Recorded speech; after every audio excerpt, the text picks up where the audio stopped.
Bir masjidda imom shunday debdi: ayollaringiz ovqat pishirib berganlarida shukr aytib, tashakkur bildirishingiz kerak. Buni eshitib bir erkak uyga kelib, tushlikni chiroyli qilib, ovqatga qarab, ayoliga qarab, juda ham baxtliman, mashalloh, juda maza qildim.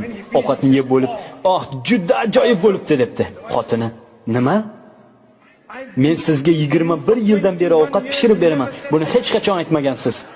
Aynan ovqat bugun qo'shninikidan chiqqanida. Oh, mazza ekan, ajoyib bo'libdi deysizmi?" debdi. Bir masjidda imom shunday debdi: ayollaringiz ovqat pishirib berganlarida shukr aytib, tashakkur bildirishingiz kerak.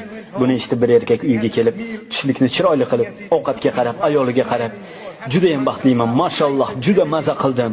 Ovqatni yeb bo'lib, "Oh, juda ajoyib bo'libdi" debdi. Xotini: "Nima? Men sizga 21 yildan beri ovqat pishirib beraman. Buni hech qachon aytmagansiz. Aynan ovqat bugun qo'shninikidan chiqqanida. Oh, mazza ekan, ajoyib bo'libdi deysizmi?" debdi.